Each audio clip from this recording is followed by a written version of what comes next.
Hey everyone, and welcome back to another episode of the Agency Accelerator, the podcast designed to help you fast track your agency's growth without burning out in the process. I'm your host, Rob DaCosta, and today we're diving into a topic that is not only essential for scaling your agency, but also crucial for your own sanity. And that is all about the importance of building a strong second tier of leadership, and perhaps more importantly, what happens when you don't do that. So let me ask you this. Have you ever found yourself in a situation where you're putting out all the fires all flipping day long, feeling overwhelmed by the sheer volume of tasks and the decisions that are landing on your plate? Maybe you've already got a team in place and you're still doing all the heavy lifting, or maybe it's just you wishing you had someone to delegate to. If that sounds familiar, then this episode is definitely tailor-made for you.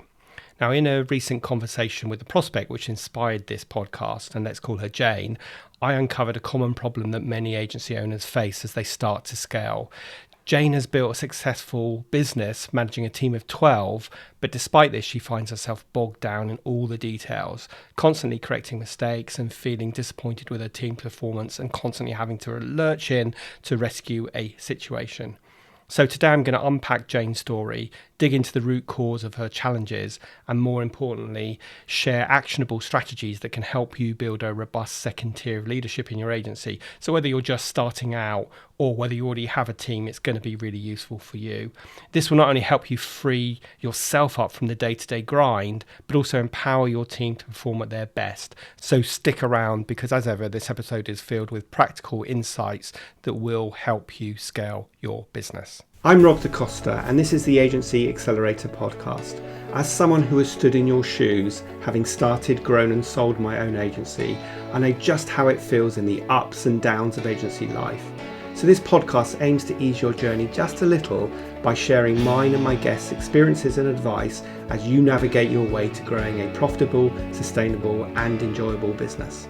So let's kick things off with a story that I think many of you will resonate with. So as I mentioned, I was talking to a prospect who we'll call Jane, who has successfully grown her team to 12. And on paper, she's doing everything right. But when we started talking, it became clear that she was far from satisfied. In fact, instead of feeling proud of her accomplishments, she was feeling frustrated, overwhelmed, and quite frankly, knackered.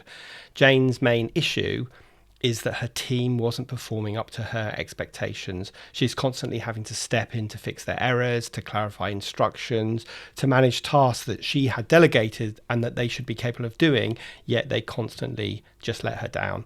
Now, this wasn't just a minor annoyance, it was a repeating pattern that was draining her time and her energy. And here's the kicker.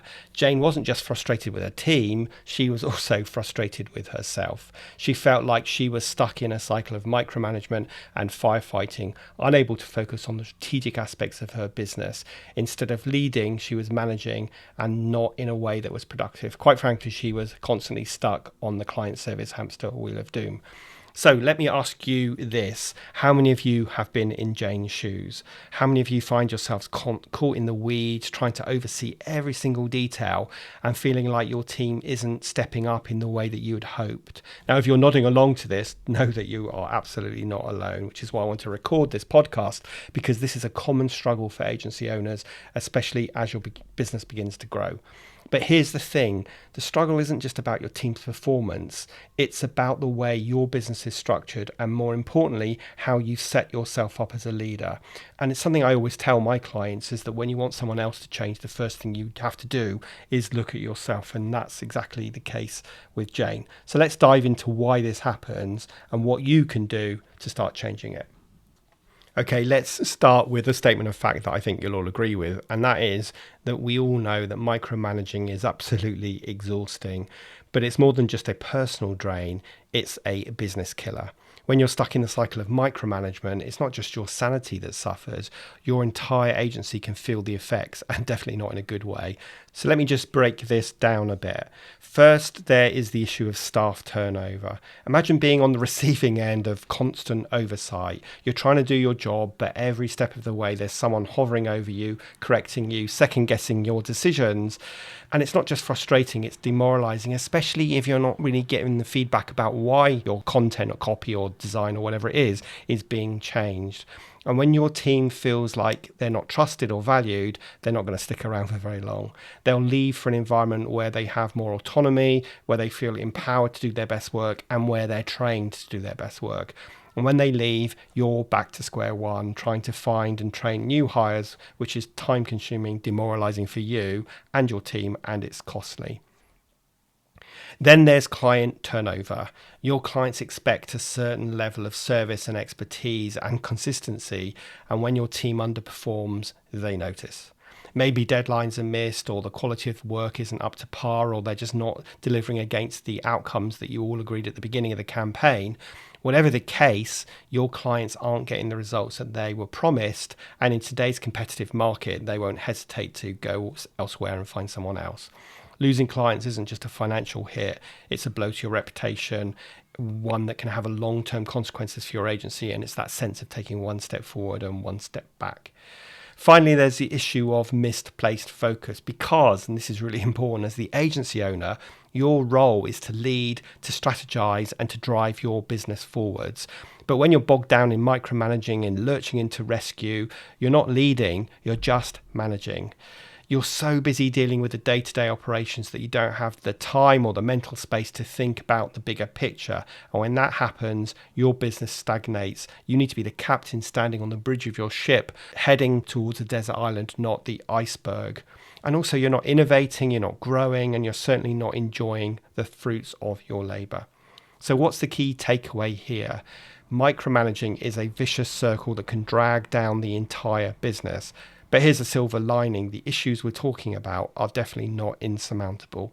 They can be addressed. I've helped hundreds of agencies before overcome this, but it requires a shift in how you approach leadership and team management. And of course, it also requires that you hire the right people in the right seats. And that's exactly what we're going to explore next.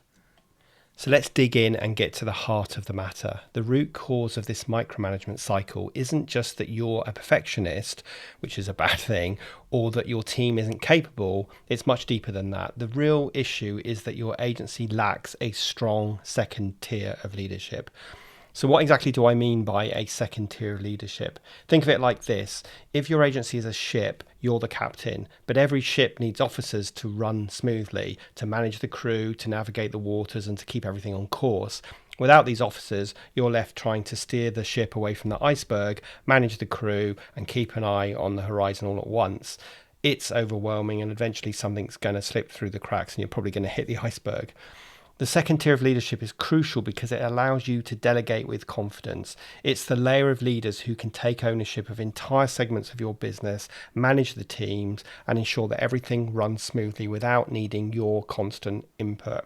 Without this layer, you're essentially trying to do everything yourself, and as your agency grows, that becomes impossible. And this is exactly where Jane found herself. She's got a team of 12, and she's managing all 12 of those people. So of course she's got no time to do anything else.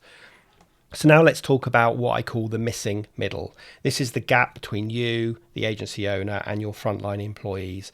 If this gap isn't filled with capable leaders, everything falls on your shoulders. You're the one making every decision, solving every single problem. You got your plate full because people are coming to your desk every day with their wheelbarrows of crap, and you're having to oversee every single detail. And if I'm honest, that's how I felt at the point of me selling my agency.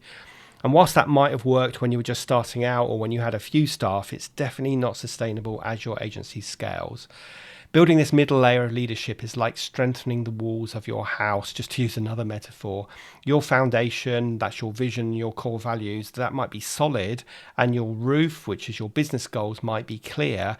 But if the walls aren't strong enough, the whole structure is unstable. That's exactly what happens when you don't have that second tier of leadership. You're left holding everything up. And trust me, that's not a load you want to carry for very long. So why does this happen? And why do so many agency owners struggle with this? Well, for one, there's a reluctance to let go. You've built the business from the ground up, and it's hard to trust someone else with something so important. There's a fear that no one can do the job as well as you can, or that things will fall apart if you're not involved in every decision. These are all stories that you're just telling yourself. I haven't got time to go into that in detail today, but just know that if that's how you think and feel, they're just stories that you're telling yourself that keep you stuck where you are.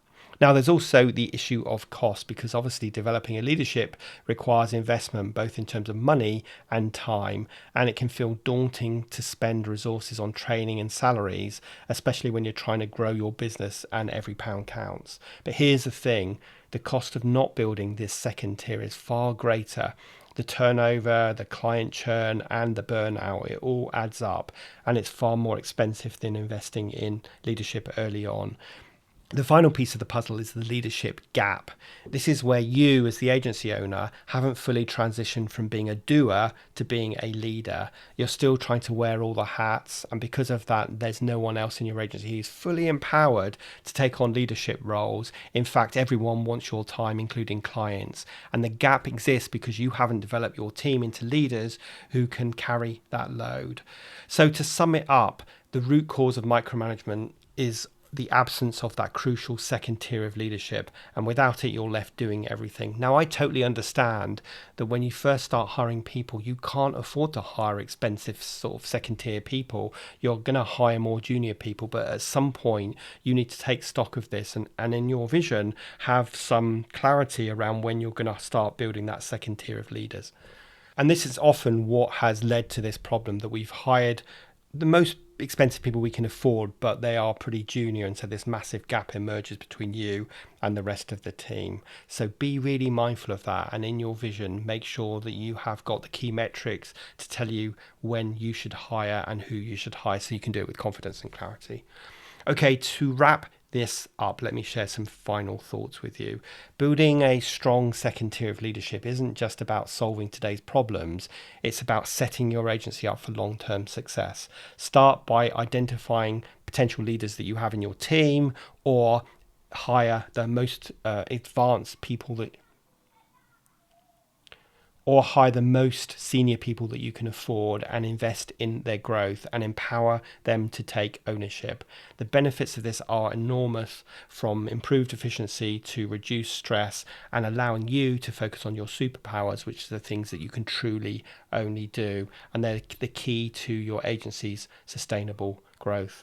Now, this was a discussion that I had with Jane, and I'm really excited that she's going to be joining my group coaching program, the Self-Running Agency, where we support agencies to put everything in place that I'm talking about in today's podcast. So thank you so much for tuning into this week's Agency Accelerator. If you found value in the episode, please do make sure you hit the like and subscribe button. Do consider leaving a review, because I love hearing from you guys. And I know it's good to know what is good content and what you want more of. And of course, it helps the algorithm show the podcast to more people. But until next week, keep building those strong foundations, and let's accelerate your agency's growth together.